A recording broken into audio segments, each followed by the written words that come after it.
United States is not questioned. Madam President, I yield the floor. Madam President. The senator from Indiana. Madam President, thank you. I wonder if I could ask how much time is allocated. I know we're a little out of kilter here with the allocation of time. How much time do I have to speak? And I want to make sure my colleagues have sufficient time to speak also.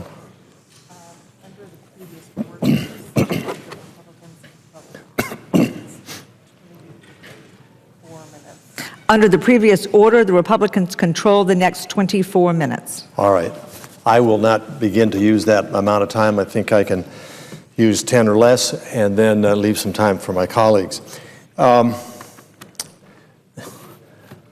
can't count how many times I've been here pretty much speaking about the same subject, but it's a subject that, of course, occupies all of us, and it has for this entire session of the United States Congress. 3 days are left until we reach that date at which the White House has said, and the Treasury has said, we default on our obligations.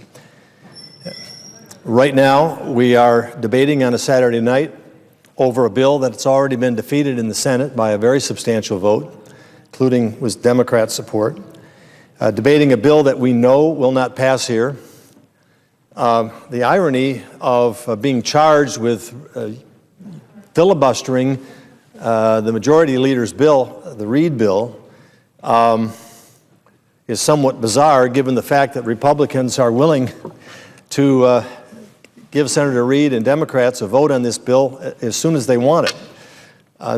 It's been going on now for many, many hours. I think everything that can be said for or against has probably been said, but nevertheless, the majority leader himself objected to our offer to stop talking on both sides and get to the vote for whatever reason, but that's where we are. Madam President, I've been talking for some time now about the fact that the current fiscal crisis which the United States is in demands that we as a Congress seriously recognize the enormity of the problem and come forward with a bold plan to begin to address over a period of time what is necessary to do to assure financial markets and to assure the American people that we understand the plight that we're in, that we have taken not only rational steps, but significant steps to address the problem that we're in, and that we're ready to put bold plans in place to get us on the path to fiscal health. Yet here we are after months of debate, debating over a small step forward, which in my opinion will not begin to satisfy all of those who are concerned about whether or not we truly grasp what is necessary to be done and truly send a signal to the financial world and to the world itself and to the American people that we have taken the necessary step to put our country on the right fiscal path. Now, it's clear, and it's been said so many times, but I want to just repeat it. Our spending addiction over a period of years, which has become much worse in the last 2.5 years, with a 24% increase in spending under the Obama administration, with a staggering increase in the debt from $10.6 trillion on Inauguration Day to $14.3 trillion today, a $3.7 trillion increase in just a 2-year period of time, maybe a 2.5-year period of time. Clearly, those attempts to address our economy haven't succeeded. President's stimulus plan cost an additional $862 billion, and we clearly haven't gotten stimulus because the latest reports are almost staggering to all of us as we find out that our growth in the first quarter of this year was far under what had been projected and had been calculated initially. Unemployment is not going down. People are out of work. Clearly, we need to make significant strides forward. I won't go into all the details of the flaws of the Reid plan. It's been talked about here by a number of people and soundly rejected by the House. We know it's not going to achieve the necessary number of votes to go forward, but here we are debating it. But I really want to talk about the larger question. And the larger question is, are we going to take significant steps to put us on the right track? Are we going to compromise to the point where the rating agencies, the financial world, and even the American people look at it and say, is that it? Is that all you can do? Now, what's interesting here is that it's talked about the last few, my colleagues on the other side of the aisle talked about a compromise. Let's move to the middle on this sort of thing. But it's like taking a scale of 10 and reducing it down to 4. And so instead of being compromised, instead of being 5 on a scale of 10, now we lower the top line to 4 and say we need to get down to 2 or to 1.5. And you were not willing to go that far, and so therefore you're not willing to compromise. That's distorted logic. But more importantly, it is logic or illogic that is driving us to an incomplete solution to a very real problem. You know, it doesn't take much to understand how this is being viewed. Just in the last couple of days, the New York Times runs a headline basically saying, recovery still slow and new data show little growth ahead. Washington Post has a headline, The Stranglehold on Our Domestic Policy, written by Michael Gerson, who used to be one of my staff members. Robert Samuelson, why are we in this debt fix? We have to address healthcare spending. U.S. GDP grows just 1.3%, Wall Street Journal. And on it goes.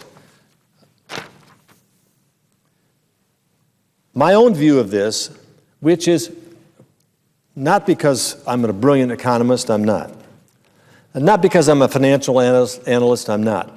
But I have talked to dozens and more of people who don't have a political skin in the game, but simply have analyzed this in a objective way and indicated that unless we come forward with something close to, actually something above, a $4 trillion limit in spending reductions over a decade, combined with a path to entitlement programs restructuring and curbing the excessive mandatory spending, combined with an overhaul of our complicated tax code to make American businesses more competitive and spur economic growth, we will not be addressing the problem. So the problem here is that too many people are thinking if we just end up with this compromise, if one side or the other side will move just a little bit and we end up with this compromise, we will be able to avoid default on the debt limit, and we will have addressed the problem.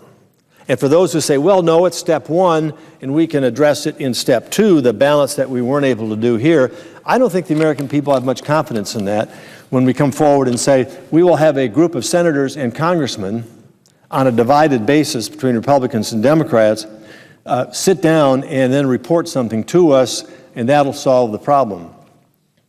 And the difficulty there is that that's the same people here who haven't been able to solve it in 7 months of debate.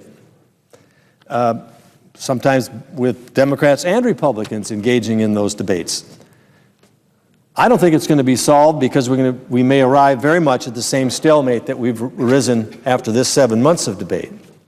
Partly because there are two visions in place here. I think what this is all about is what is the proper role of the federal government, and what can the federal government afford to do and not afford to do? On the one hand, we have people that say the government has grown too big. Republicans are saying we can't afford it anymore. It is hurting the economy. It's a vision for the future that is very, very different from our colleagues across the aisle, who basically see government as much more engaged in the process and don't want to cut back on a number of programs and a number of initiatives and a number of policies that have been put in place over a number of years. And it's not quite that clearly divided by this aisle. There are people on both sides that have shades of one way or shades of the other way. But the reality is, if we look around the world and we look at models as to what makes economies flourish and what makes governments financially stable, we see that an overgrowth of promises, an overpromising parliaments and congresses, finally brings us to the point where we no longer can afford what we have promised people, and that's where we are now. And so without putting those practices in place, I fear that whatever we do won't be sufficient.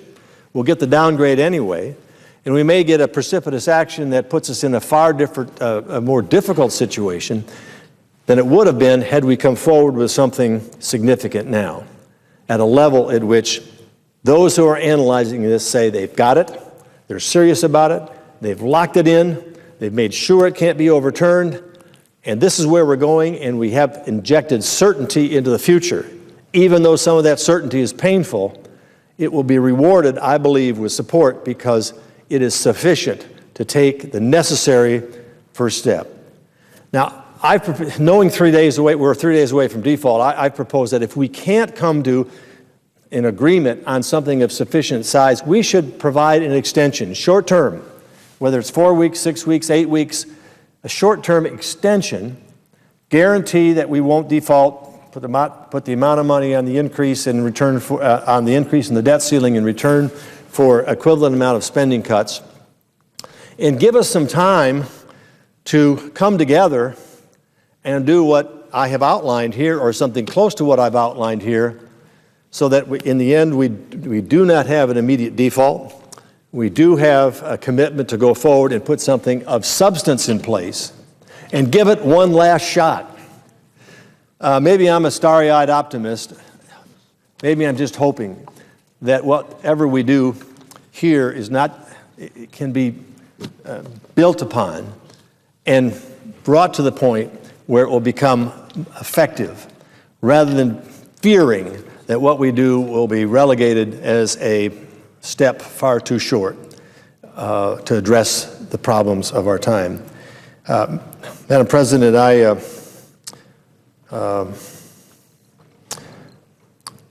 wish we had done more. I think we still can do more, but decisions have to be made in a very quick matter of time here. But whatever we do, and even if we end up passing something that's insufficient, I hope we will start to work the very next day on addressing the real problems that we face and putting something in place that will restore confidence that America is not going to become a second-rate nation, that we are not going to see a devaluation of our dollar, we're not going to see a loss of confidence in the American people and investors and the world in terms of this is the place to do business, to live, to prosper, to have a safe haven for your funds. With that, I yield the floor.